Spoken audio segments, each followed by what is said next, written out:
Namo tassa bhagavato arahato samma sambuddhassa.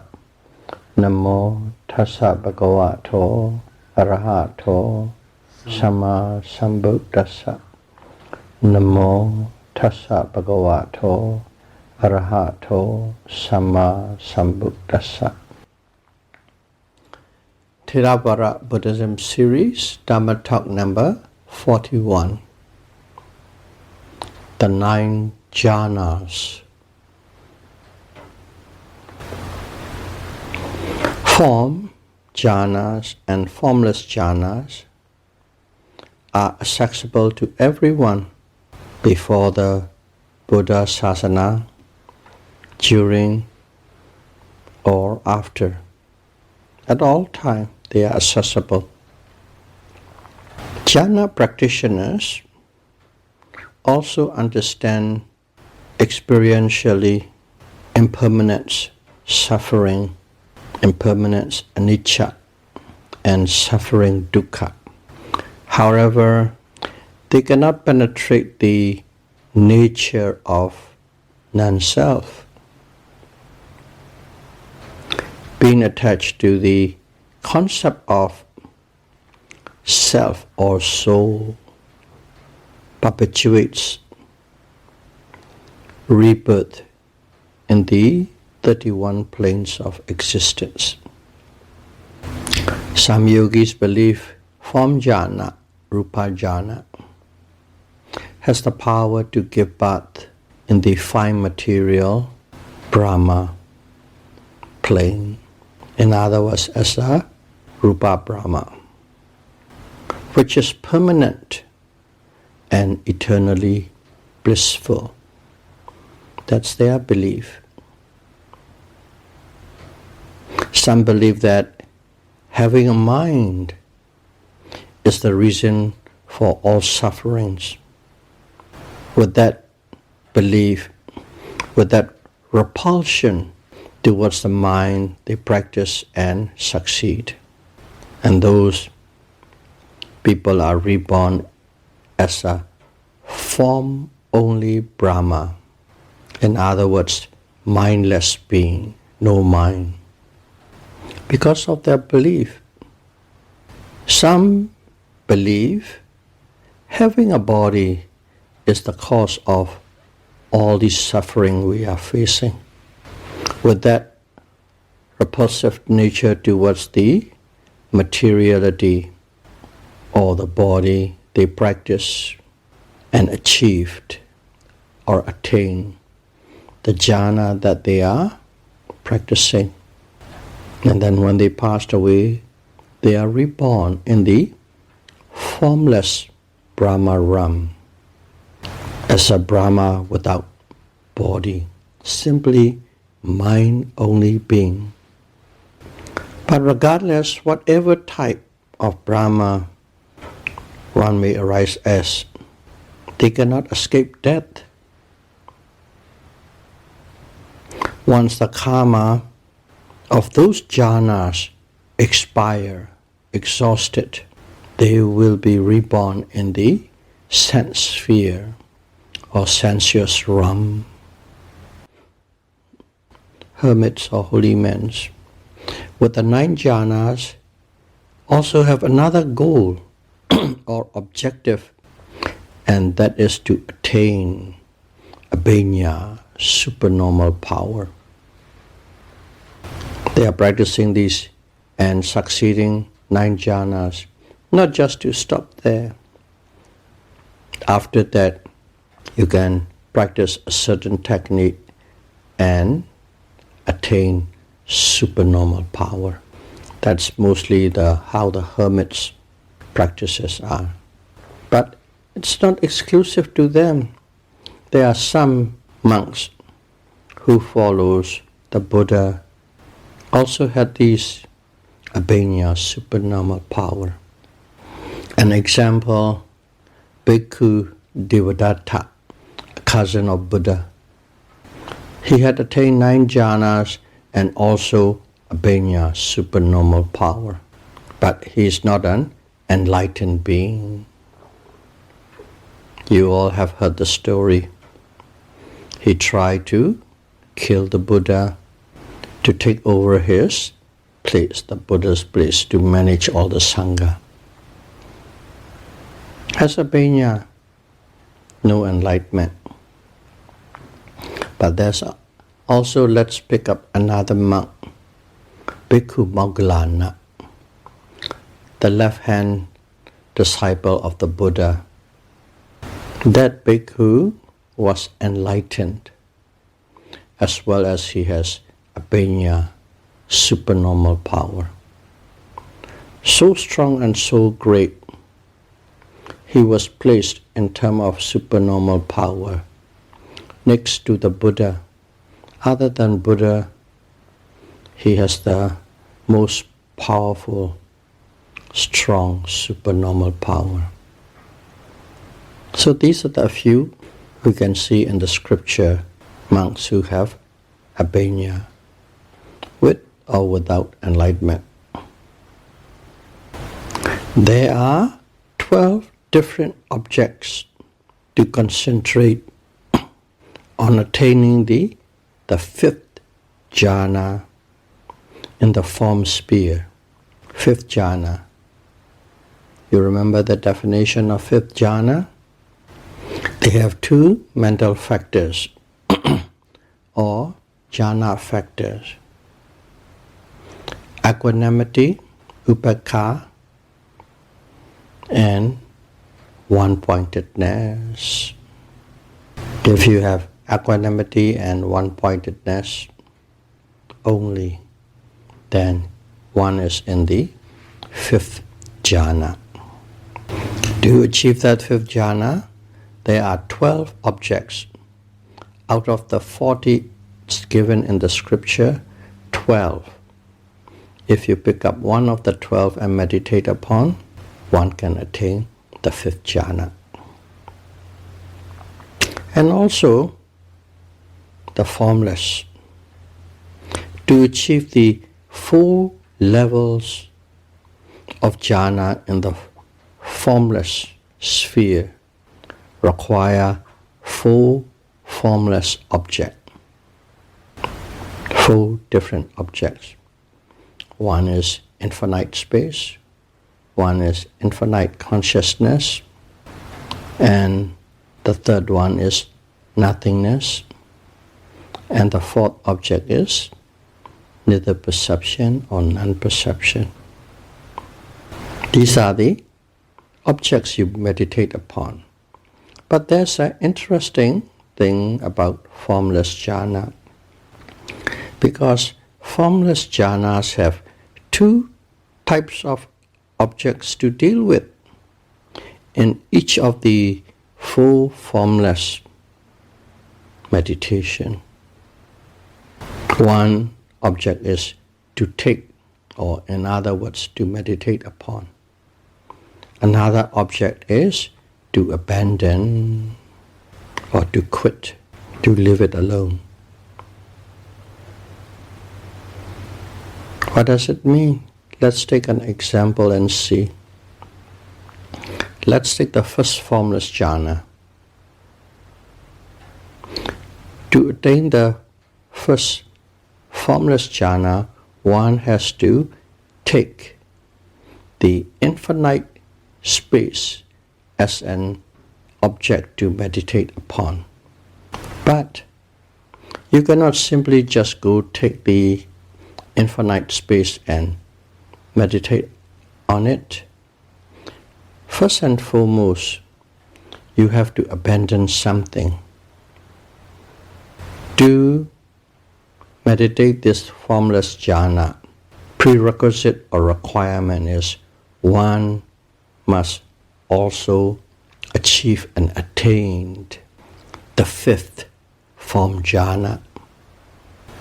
So, let's say you have attained the fifth form jhana using the Atkasina, the earth disk, as an object. If you have attained it in your mind, a brilliant, flawless earth disk is there. Whenever you close your mind and call it, it's there. It's with you, like an appendage. So, first and foremost, you have to abandon that object. Throw it away, let it go. And only after you succeed in letting it go or abandon, then you can take the infinite space as an object to meditate upon. That's why it's said you need to deal with two objects. One to abandon, one to take. Let's see the second jhana for the explanation as well, so we can sink into it. In the second jhana, second formless jhana, let's be specific. One has to take the infinite consciousness as an object to meditate, and one has to abandon. Before you start meditating on infinite consciousness, one has to abandon the infinite space that you had attained at the first formless jhana. That's what it means by one object to take, one object to abandon. One needs to deal with two objects in the formless jhana practice. That should be sufficient to explaining about this. And then you can go to the jhana for jhana, of course. In all these, the 5 form jhana, rupa jhana, and the 4 arupa jhana, formless jhana, if you look at it, they have objects, materiality or mentality. But this whole process, they don't have the concept of cessation of mind and matter. That's why these jhana practices can never penetrate into the concept of anatta, no soul, non-self, because they are focused on totally on a materiality or mentality, not for the cessation. Let's see, along with these in lives, in all 31 planes, whenever we rise, there's a feeling. Okay? Whenever a consciousness rises, there's a feeling, vedana, pleasant, unpleasant, or neutral. Let's pick up specifically pleasant feeling. There are many types of pleasant feelings, or many levels of happiness and also bliss. In the mundane world, lokiya, mundane world, if you look at the pleasure of the animal kingdom, that pleasure is the lowest amongst all delights. The joy of the senses of human senses is higher than that of the animals, but still intertwined, mixed with much suffering. The pleasure of the deva is much superior to that of the humans. The deva experience some degree of despair only near the point of death. When the death closed, really close, then they have despair. Other than that, their whole life is constant pleasure, constant happiness.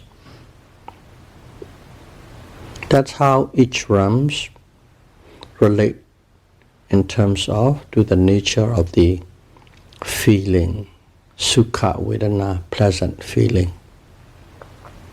Buddha always referred to especially the human realm, in general the enjoyment of the senses, not as pleasure, but Buddha referred to them as suffering. That's why we don't understand. We are happy and we have lots of fun and pleasure and excitement. And the Buddhas keep on saying suffering, suffering. Most of the people can't accept it. Of course, pleasure is pleasure. Pleasure is not suffering. Pleasure is not pain at our level. But in the eyes of a Buddha, all things that arises and passes away are simply suffering. Two levels of looking at it based on the understanding. Not only Deva, let's go to the Brahma run and see how these pleasures play the role. 5 stages of jhanas bliss. When you are in a jhana, automatically the bliss is there. Jhana bliss of the fine material Brahma are much, much superior and subtler and finer than that of the Deva. These Brahma bliss are, compared to Deva, it is just like Deva comparing to a human pleasure.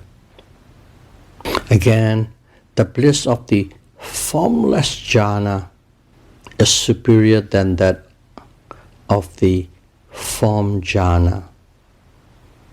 The reason is they don't have to deal with any materiality. Form Brahma still has to deal with the material, fine material of the body and the mind. Formless Brahma, no need to care about the body because they don't have it, only the mind. That's why their bliss is the highest, very peaceful and blissful, and they constantly dwell in that bliss. They don't come out of it. From the beginning of life till to the end, they are in that bliss. Formless Brahma. But still, it belongs to the mundane world and is subject to arising and passing away. Simply put, birth and death. The Buddhas had the bliss or peace of the total liberation or freedom from the mind and matter, which are constantly arising and passing away, is the highest bliss of all bliss. And now let's look at a little story relation of the Buddha and the 9 jhanas for information purpose. Prince Siddhartha, before he became a Buddha, his name was Siddhartha Gautama, a prince. Prince Siddhartha renounced wealth, fame, and family at the age of 29 in search of deathlessness. Because around that time, he saw an old person, a sick person, and a corpse. Because his father shielded from every unpleasant thing, so he wasn't aware of these. And when he saw them, it shook him to the core, and saw that birth, old age, sickness, and death as suffering. So at that time, the way he thinks is, if one doesn't die, then there's no suffering. So he was in search of deathlessness. Not immortality, deathlessness. He approached the hermit Alara, who already attained 8 jhanas and was teaching 1,000 disciples. He approached him and asked him to teach him the jhanic techniques. He studied, he learned, and he practiced. and then attain the 8 jhanas. And then Alara said, the hermit, now you know everything I know, and I know everything you know. That was his statement. In other words, you have graduated. And then he asked Siddhartha to stay with him and teach the students as an equal to him, not under him, as an equal to him. Siddhartha did not find the cessation of suffering in this 8 jhanas, so he declined politely and moved on. And then he went to another hermit. He heard that this one has 9 jhanas or something like that. So he went there. The hermit name was Uddaka. Yes, he's aware of the 9 jhana, but he has never personally attained it. He got the technique from his father, who had passed away already, how to practice to attain the 9th jhana. So he has the family secret recipe for 9 jhana. So Uddaka shared that technique with the Buddha, or at that time Siddhartha. And Siddhartha practiced and attained 9th jhana. And at that time Uddaka said, you know everything Rama knows, and Rama knows everything that you know. So it is not him, it is his father, because he hasn't attained. From that, we can picture that Uddaka has no 9th jhana. At the same time, Buddha couldn't find release from all suffering in the 9th jhana. So he declined and went on in search of the cessation of suffering. Now he couldn't find or heard any news about any teacher who can teach him anything to escape from all form of suffering. So he went on his own and practiced. At that time, one of the techniques called self-mortification. You torture the body so hard. Okay? And the objective is to be released from all suffering, to escape from suffering.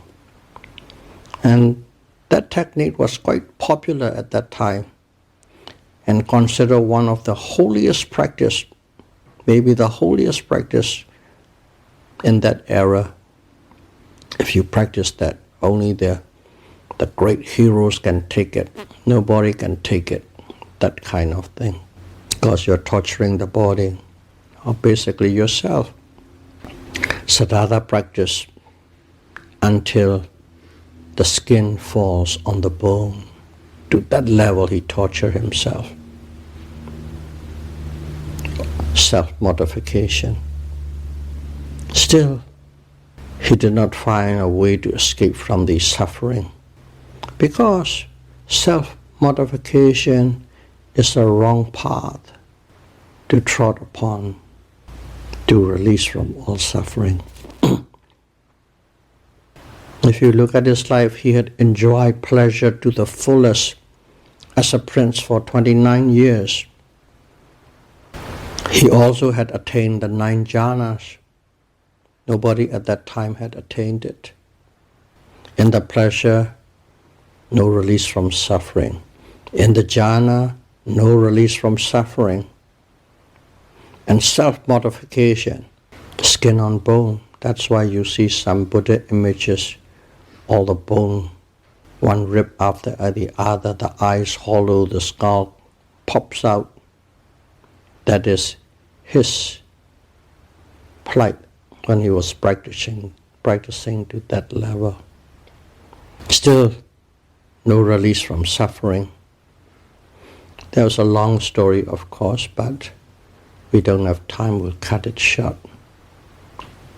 As he can't find release from suffering and all these things that he had investigated, searched and practiced, he decided, I have to abandon these because there's no result.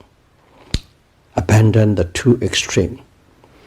Super pleasure, nor this self-torture. And he followed a middle path between the two. And finally, he practiced and discovered the cessation of mind and matter. Nibbana. That's an interesting thing related to the jhana. At that time, he looked with his mind eye, with a supernormal power, the two teachers who had taught him jhana, because they are wholesome, quite wholesome. So he looked for the two teachers to pay gratitude, to show gratitude.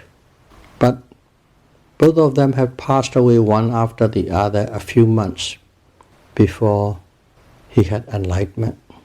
And they were reborn in the formless Brahma realm.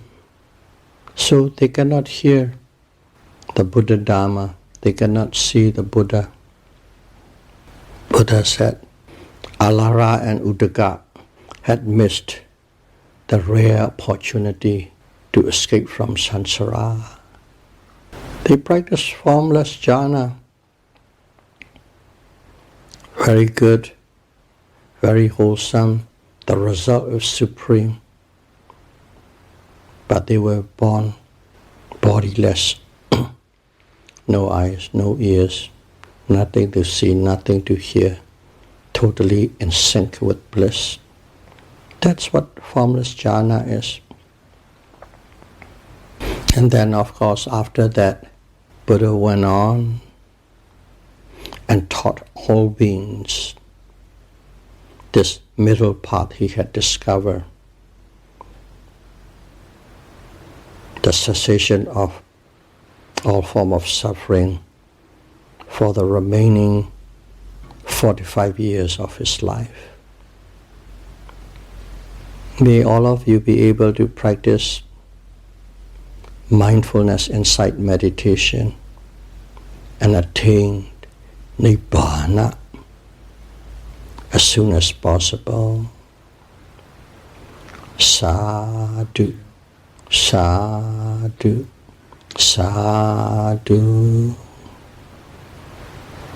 Thank you very much.